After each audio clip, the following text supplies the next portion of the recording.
Hello everybody, it's actually Masha and Misha. Misha again, hey guys! Part 3. We had 2 previous interviews.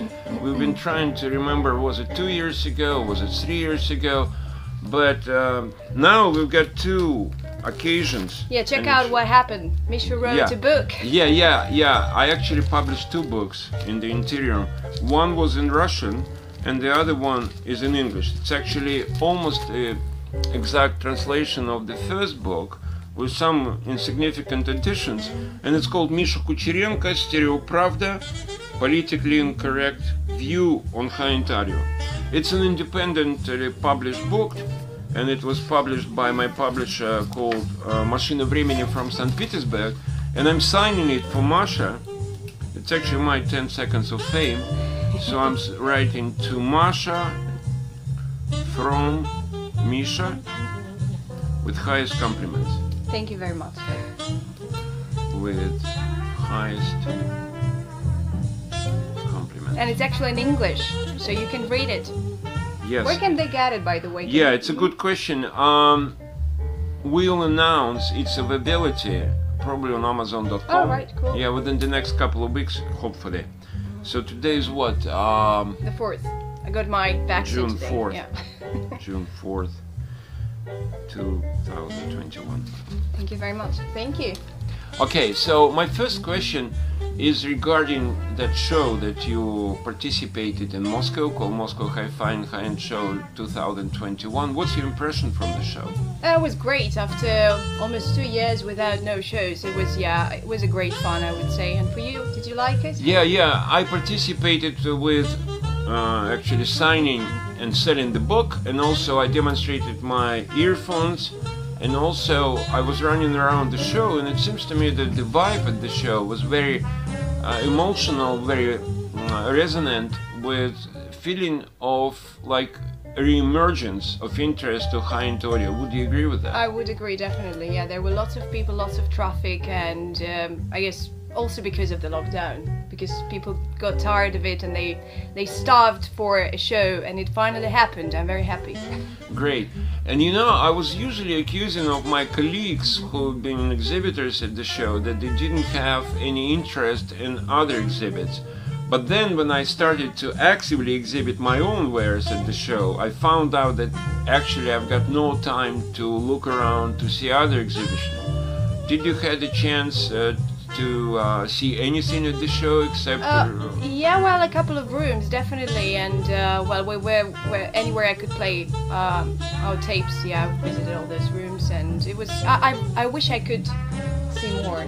But which room impressed you the most? Well, SA Lab definitely, and Resildini, because I was impressed by the sound of Two Siberians, to be honest. I posted it many times on Facebook, and I loved them before, but it was absolutely amazing. I lost for words, to be honest, and I recommend you to listen to them, and the way it sounded there was great. Yeah, it was just a new discovery.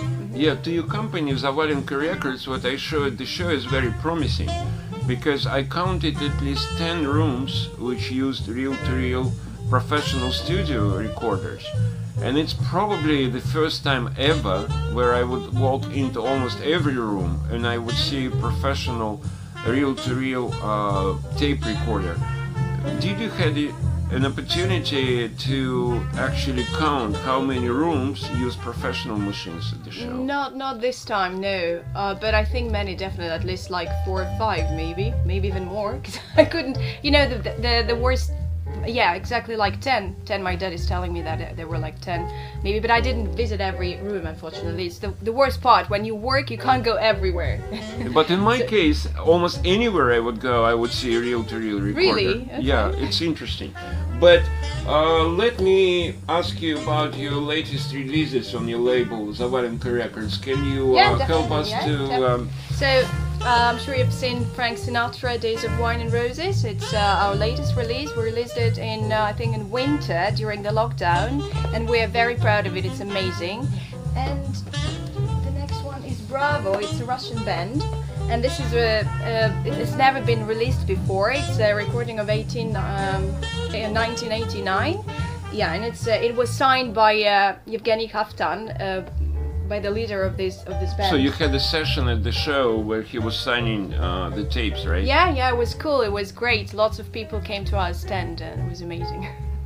So what's your immediate plans? How do you see your forthcoming future projects? Anything you'd like to mention in terms of like what's going on? Definitely, right? Yeah, I'm planning to. Well, I'm going to Italy very soon, and I'm going to.